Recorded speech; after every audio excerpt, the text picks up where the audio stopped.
500 miles, 3 states, and 1 epic trail, the Smoky Mountain 500. Let's dive into it a little bit. So I just got done completing the amazing Smoky Mountain 500 about 3 or 4 days ago. I was on the 2022 Royal Enfield Himalayan for last week's ride, mostly primitive camping, and we did stop at some of the motorcycle campgrounds. So I have it off now because I need to clean this dirty beast up. So full camping gear to primitive camp. The tires that I'm using right now is the Dunlop D606. I got about 1,000 miles on them. They're an aggressive tire, probably following that 40-60. Some people may argue they may even push the 30-70, 30% road, 70% off-road. So I do have a aggressive style for my very aggressive riding. No, I'm not that aggressive a rider. So primitive camping is out there. Any really type of camping is, I'm tent camping along the way, so pretty easy to work with. I get a lot of comments and questions on the route. It's similar to the BDR style rides, but yet quite a bit different. Break it down, kind of talk about it here today. If you're not familiar with the Smoky Mountain 500, it is a roughly 500-mile trail, no surprise there, through Georgia, Tennessee, and North Carolina, kind of through the Great Smoky Mountains, Smoky Mountain 500. Roughly broke into 3 sections. Day 1, if you're starting from the beginning-ish, is the red section through Georgia, kind of the Georgia backcountry mountain roads. That goes into the day 2 section, or yellow as they call it, into the Tennessee ridgelines, finished out by the green section, which is kind of the north. You come back around to the North Carolina state and national forests. It is a truly epic, gorgeous 500-mile ride. I'd say about 70% dirt, roughly about 30% pavement. Each of the sections are going to be roughly about 160 miles. I think the shortest is somewhere around 145. The longest is like 179. I rode it in 3 days. I think 3 days is very doable. If you really wanted to attack it, you could probably do it in 2 days, 4 days for most. Let's talk a little bit about the route, what it takes, who it's for, what kind of bikes, and just kind of dive into everything. So I'll cover the pavement sections first and then dive into really what most of my questions are, the dirt. The pavement on the Smoky Mountain 500 is epic. Really, this trail is about the dirt and the rugged off-roads. But let's talk a little bit about the pavement they've chosen, which gives you from point A on the dirt to point B on the dirt, really point to point, is outstanding. You're talking about a little bit of the tail of the dragon. First time I've been on the tail of the dragon with Dunlop D606s. Pretty knobby for the tail of the dragon, but you're just on it for a little bit. I will say that I was passed by 3 Porsches and a Maserati that were all riding together. Take that as you will. The Cherawala Skyway, if I'm saying that right, it is one of the best rides down here on pavement. Beautiful twisties, outstanding views, like just epic large mountain views. The Russell, what is that called? Richard Russell, tough for me to say, Scenic Highway. Again, great views. And then Wolf Pen Gap, again, outstanding. So it's about 30% pavement. That 30% is not to be looked over. Not overly hard, anything like that, but epic twisties, epic views and fun. And the tail of the dragon can be a little bit interesting, but you are doing a small section of the tail to hop over, so don't let that get in your head. So that kind of covers really each of the pavement sections, and let's hop into the more interesting, possibly controversial side on the dirt itself, and let's talk about it. All right, now on to the dirt, the fun stuff. We'll talk about kind of at a high level view from above, and then we'll break it down just a little bit more. But you're riding through mostly the Pisgah, Nantahala, and Chattahoochee National Forest. So different state forests and stuff in there, and what to expect.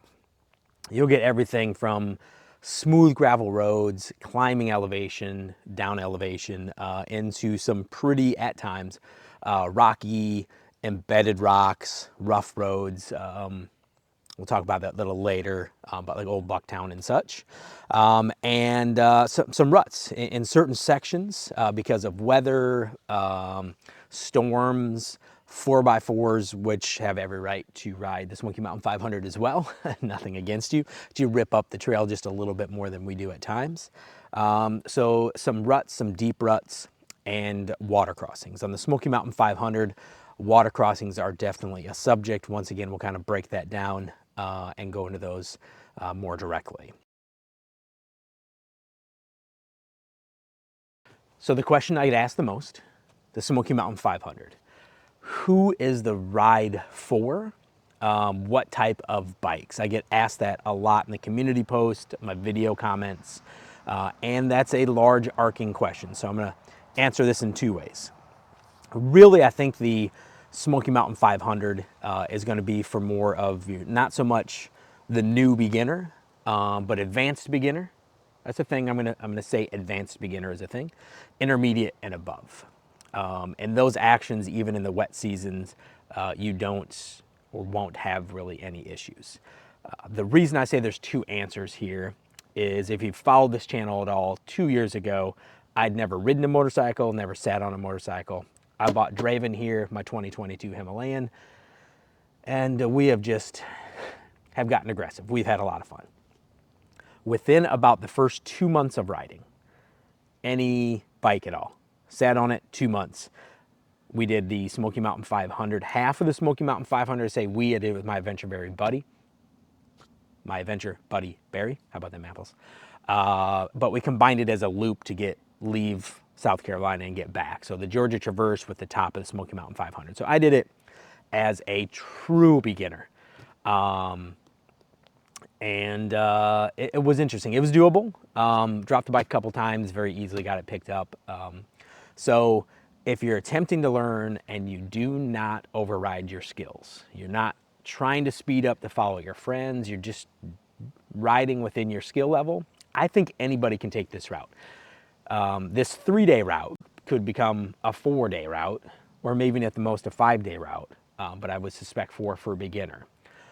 Always want to stay safe, ride within your comfort level and skill level.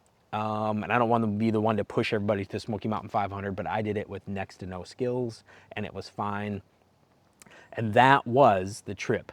That was 5 to 6 days of straight rain and interesting. So overall, I think more of the advanced beginner, I'm going to trademark that, and intermediate and above, but I won't shy anybody away that's a little bit newer, riding with a friend, not going solo, wants to learn and expand their skills.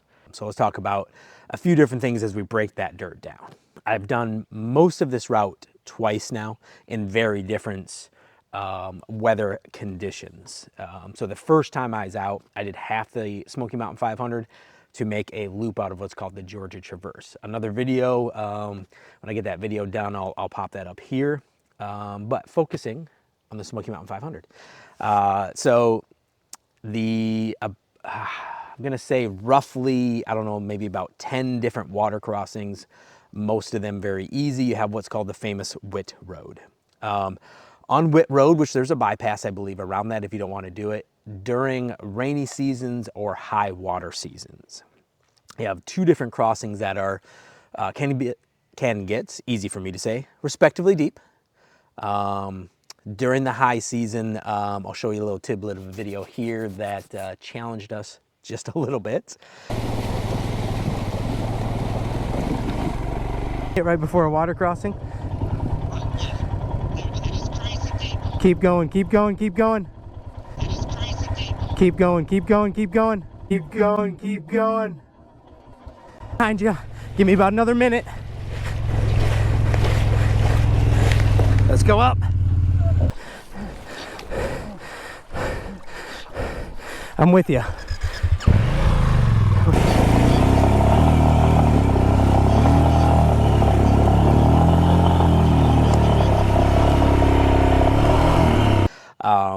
And then the famous water crossing that's a rock. So it is probably one of the most famous, literally, water crossings in the country for motorcycling. And that is the entire water crossing is on a very slick and rutted rocks. You need to stay in ruts. If it's not a high rain season, very easy to get across it, as you kind of see here. And if it is in a high rain season, very hard to get across it, which you'll kind of reference here.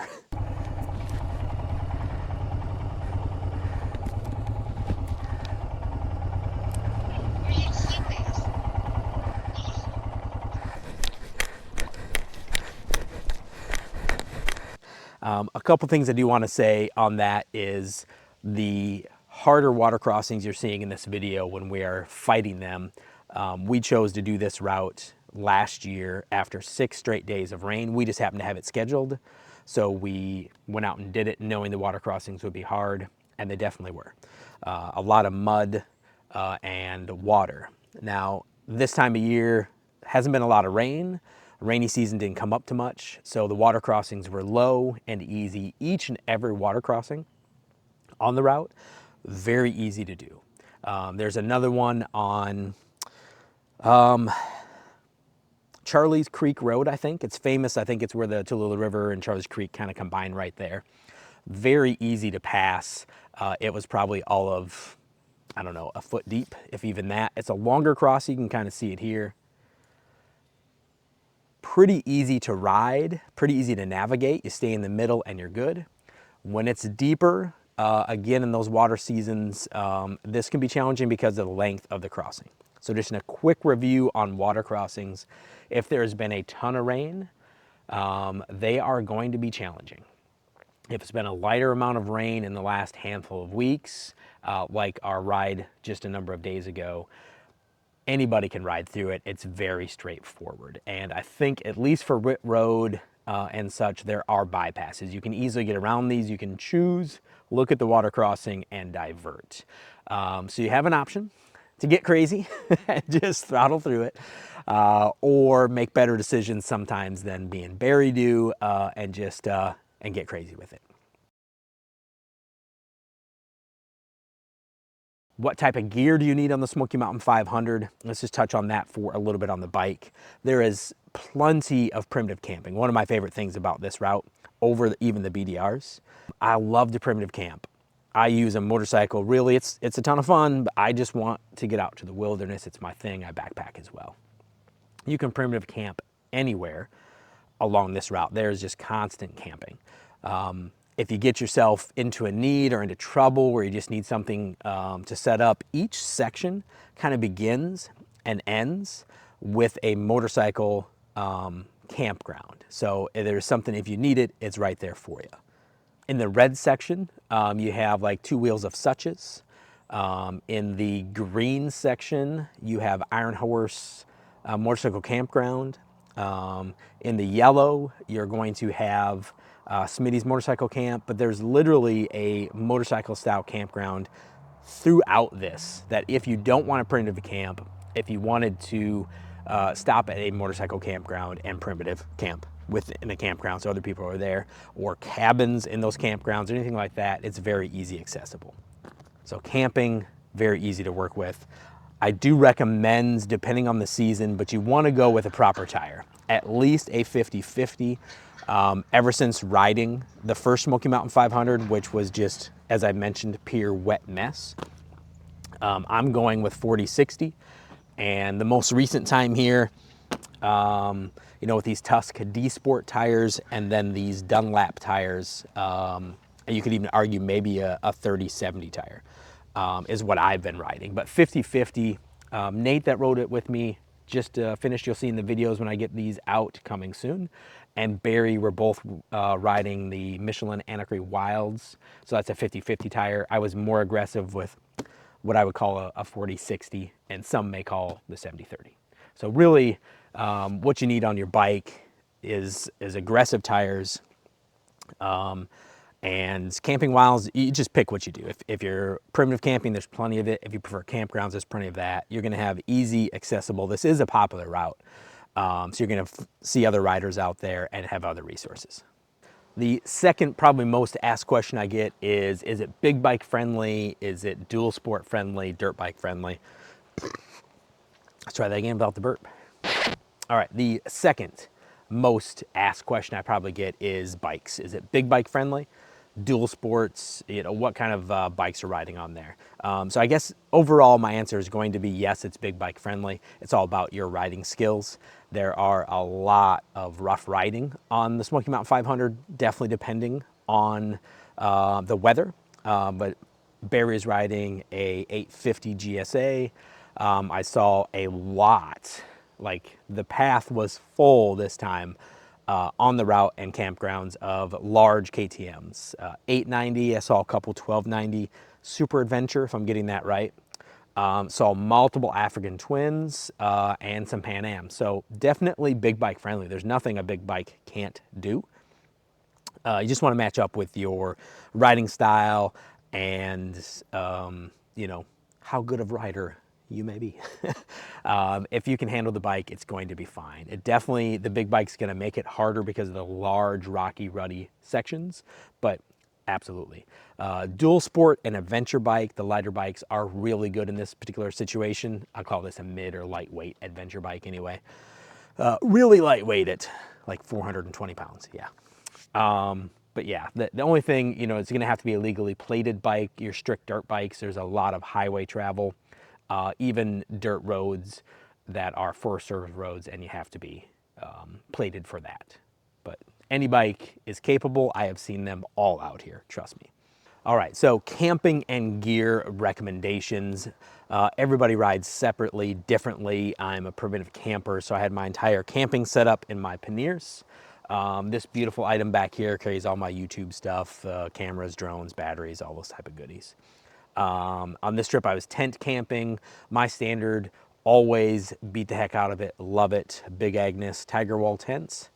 I can kind of link, if you want to look more into my exact camping setup, you can check out this video right up here, and I'll link it at the end as well. But I'm mostly primitive camping. This route will easily give you options to hotel camp if that's what you prefer, not carrying entire kits, or campground camp. Plenty of them out there, whether it's primitive national forest campgrounds, motorcycle specific campgrounds, which really is pretty awesome. These motorcycle campgrounds out there are a home run because not only the Smoky Mountain 500, but there's a ton of routes in this area, Tail of the Dragon, all those kind of things. Cookware, we do a lot of eating on the road. These small towns have great food. I highly recommend stopping into it, especially the Tellico Cafe, if I'm saying that right, in Tellico Plains. Carried a small cook set in case I needed to warm anything up at night. My backpacking set from Jetboil, and I'll have all that stuff below here. But you can either cook your own, eat out of your panniers. Plenty of restaurants on the way, so not too much a worry about food. A couple great changes that I happen to make this time. So far, I am enjoying the Dunlap 606s. Haven't had those before. They are more aggressive attire, so work good for me. And my GPS system on my last route, the Northeast Backcountry Discovery route, which the videos are coming out right now, died, which is not a good thing. Aoocci reached out to me and wanted me to put their C6 Pro on here. I've done a full review video. That was the unboxing, the install, talking about the features, the specs, all the geeky stuff, and first thoughts, pros and cons, all that kind of stuff. And I'll link that right here if you want to see that particular video. I'll also put it down below. It is a GPS, car ride, Apple CarPlay, dash camera, which initially I kind of rolled my eyes out at, and I kind of fell in love with it, I'm not gonna lie. And tire pressure monitoring system. For bikes like me that do not have that, it was fantastic. And this trip especially, both Nate and Barry had large tire ruptures. Pretty good pack to get it done. We had to constantly start checking their tire pressure to make sure they're up. Knock on wood that I didn't have any issues. Tire pressures were leaking, the holes weren't holding. Barry the BMW has the tire pressure monitoring right on there. Nate always had to hop off and check his, and now I have tire pressure monitoring right on my GPS. Cannot talk about it enough. So really in review, the route can have steep inclines, declines. Muddy sections is all gonna be about the recent weather. The water crossings are gonna be there if there's been a ton of water, a ton of rain. It could be interesting, I'm not gonna lie. You always have the chance to turn around and there's reroutes. The mud, if it's been dry, the Georgia clay won't get you. It is one of my favorites. Absolute routes, and I've done the entire east coast of BDRs from Florida to Canada. Did the Black Hills BDR. I did a little bit of the Southern California BDR. There's a lot of routes I've done and loved. The Smoky Mountain 500, it's got a special place in my heart. It's challenging, yes. It's beautiful, yes. The views, everything is there for you. And the only thing I'd say is just, I don't want to scare anybody away from this because I think anybody can ride it. I've already told you I did it when I was a new rider, but is it very beginner friendly? It may not be unless you're really concentrating on riding your ride and not your friends. I would always go with a buddy on the Smoky Mountain 500 unless you're in an intermediate or above route. Weather conditions are going to be the big thing. If it's been dry, you're good. If it hasn't been dry, get ready for some fun. Yeah, let's just call that fun. All right, final thoughts and recommendations, what you have all been waiting for, I think. I hope you've been waiting for this. Would I ride it again? 100%. I am actually setting up to do it again in the spring, hopefully with no leaves on the trees. Just enough of a challenge, enough of easy riding. The pavement is crazy. I would definitely ride it again, and I do recommend that you would ride it. Be prepared, mentioned it multiple times in this video, have a respectively aggressive tire, go out and have some fun. Watch the weather conditions. If there's been a ton of rain, just think that out. There's always a way to get around the water crossings. As I've already mentioned, who is this for? I think anybody can ride it, but if you're a beginner and not, my new term, advanced beginner, TM, just bring a friend, ride within your skills. What bike is it for? As I've mentioned, I think any bike can be ridden out there. I've seen outstandingly big bikes. That's how big, outstandingly big bikes. And we saw, what is that, CT like Trail 125s, Trail 90s, that small little Honda thing that looks like it's from the 60s. Love it. We saw a group of them out there. So any bike can ride it, absolutely. If you have ridden the Smoky Mountain 500, part of the Smoky Mountain 500, if you live in that area, comment below. What are your thoughts and stories? This is the type of trail that can leave some good stories. You've seen in the video here, I've got a few. Are you thinking about riding it? Any other questions, let me know. I can answer anything from the comments below. I love kind of starting that conversation and BSing with everybody. I would definitely love to hear somebody else's stories because I've got a few. Currently on the channel, you're going to see that I'm releasing my Northeast Backcountry Discovery Route, NEBDR videos, which was an absolute blast, New York to Canada, on the dirt roads and routes. And then when that's done, I'll have my Smoky Mountain 500 videos coming out soon. Don't forget to like this video, hit the like button. It's right down there, my friends. It helps all these crazy YouTube algorithms push the channel out a little bit more. If you're not subscribed, I do ask a quick favor. Take a second to subscribe. The button's also right there. About 60% of my viewers are unsubscribed, 40%, I'm quick at math, see that, are subscribed. But, you know, just come along for the journey. I'm out having fun doing something dumb or doing some quality review videos as well. So love to have you along for the journey. But I'm going to wrap up here. Click up here, check out this video if you're looking for kind of my camping setup, what I have on the bike, how I pack it for my adventure motorcycle camping, and that'll get you going there. And don't forget, whatever you are passionate about, whatever you enjoy doing, find time to do it, live your adventure, and we'll see you on the next one.